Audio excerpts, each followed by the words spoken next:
So in quite a few of my videos, I tend to do a cinematic segment that features sound design heavily. Now in filmmaking, what you can see is important to storytelling, but arguably the second most, if not the most powerful asset you can use in a video making is sound. Foley is the art of replicating any kind of sound, whether that be walking, I'm cold. Foley is the art of replicating sound, whether that be ambience, or perhaps a mob, or maybe even emotion.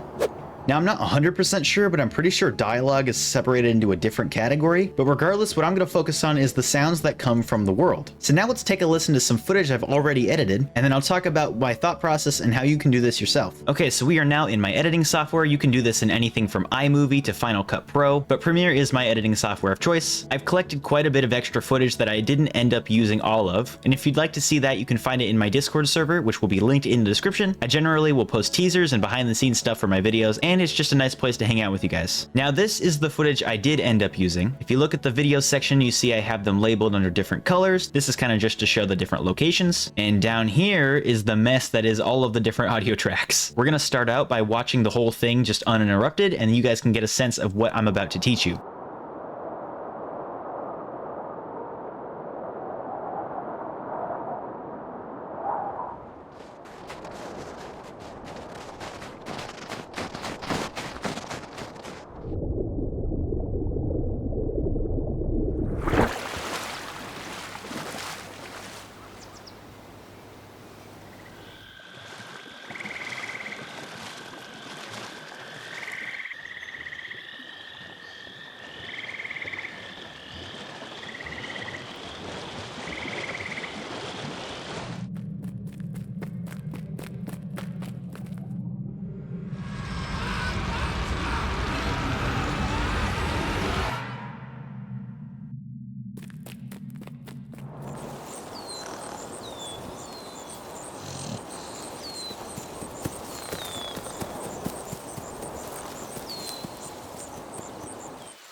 One of the most important things that you have to think about when doing sound design is if this camera is actually in the world of Minecraft, what is the microphone above it going to hear? I use these purple tracks quite a bit, and those are to represent drones, or ambience. And so for this shot, I use a wind drone, which sells the idea that we're on a high peak. I then fade out into a less powerful wind, and then we have me walk past the camera. For simplicity's sake, I've made all of the footsteps one color, and to answer your question, yes, I animated every footstep because I'm a madman. One thing I do want to mention though is when I'm farther away from the camera, I actually do have the audio lower, and you can see that by the spikes in the audio graph. The spike in this audio file is much shorter than the one in here, and that's because I'm much closer to the camera. Well, I'm actually off the camera here, but I'm much closer, so therefore the audio is louder. Another tool we can utilize is the pan tool, and this allows us to differentiate the left ear and the right ear. So when I'm walking in the middle of the camera, I want to hear the audio in both of my ears. But if I'm, say, off to the right here, I'm going to want to have the audio only in the right ear, as if I was a camera in this world and the microphone were pointing straight where the camera is looking,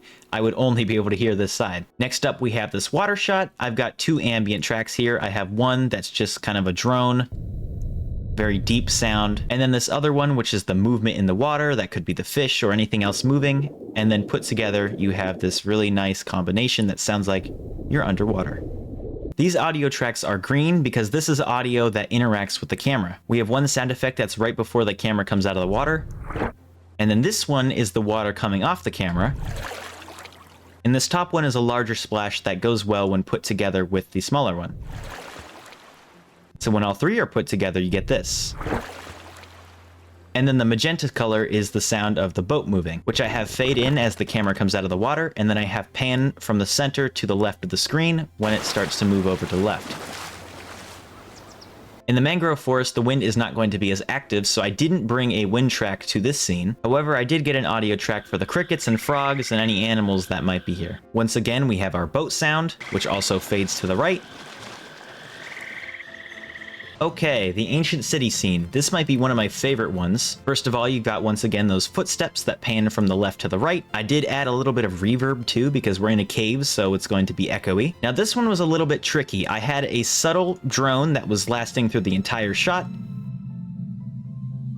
but it does get overpowered by some of the other sounds depending on what part of the scene you're in. This is another cave sound, but it is more alien sounding, so it starts out quiet, and then once it switches to the portal, it gets louder. But I didn't stop there. I have another cave sound that this one works very well with the first one. They sound pretty much identical, so when you play them together, it's almost the same sound, but because they're almost the same sound, they're more powerful when they're together. Now these yellow tracks here are my favorite because these are risers. Risers tend to emphasize a powerful moment in a film. For example, we're getting closer to the portal, so it's like, oh no. And then once it jump cuts back to that first shot, then it's like, oh, nothing's that bad. Okay. Risers are often used in horror films to emphasize a scary moment, but for here, I'm using it as a kind of joke, because you expect something crazy to happen, but then it just ends up being nothing. When you play both of the risers together, you just get this combined sound, which is more powerful than just having one on its own. One of the things I was thinking about when I created this shot is I wanted to bring tension to the scene. So I added some screams in the background in hopes that that would make this portal scarier. Because maybe you're thinking, oh, this portal eats people. Oh no, that's terrible. So then it gets louder and it's like, oh, this is awful. Oh my gosh, what's gonna happen? Nothing. And the Foley here works too, because I didn't need any dialogue to make this a funny moment. When you watch this shot, I wanted it to allude to something terrible, something that would make you feel afraid to go in there. So that even though I didn't say anything, you know in my mind I was going, nope. Alright, the forest scene. This is the one couple of shots I actually did use audio from inside the game, and that was the foxes snoring. Reason being, Minecraft already had that asset available to me, and I couldn't find one on my audio library. I wanted to keep the continuity, so even though the camera has changed, you still know where the fox is because of the way I was moving, and because I did add an extra fox snorer off to the left. Paying attention to those smaller changes in the sound design can make or break your video. We also have some footstep sounds that pan from left to right, and then from right to the middle of the screen. These footsteps are much more grassy because the terrain I'm walking on is different from when I was in the cave, but in real life when you walk on grass, it doesn't just make a sound when you step on the ground, you're also pushing around the grass with your feet. So I added a layer of audio that's just pushing the grass with your feet.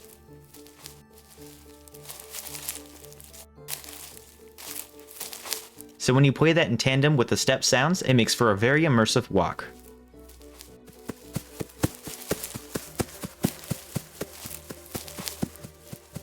I wasn't completely sold on just the birds and the wind for this scene, so I did add a third track which simulates the sounds of the leaves blowing. And finally, last but not least, we have this river cave. While this does look the simplest, it was arguably the most difficult to replicate. For this shot, I focused on the fact that we are in a jungle, so I have a jungle ambience track playing that progressively gets more and more louder as we exit the cave. But there is also water, which presumably isn't stationary. Now the camera starts off in a cave, so there's a lot of surfaces for the sound to bounce off of, so reverb is going to be very powerful at the start of the scene. Now the track right above it is the same audio file, but it does not have the same effects. This doesn't have the reverb, as we are now exiting the cave, we are no longer in a room, but to my knowledge there's no way to transition from having no reverb to reverb, so my workaround was to have two tracks, one with the reverb, one without the reverb, and then have them fade into each other. So that way you get this sound.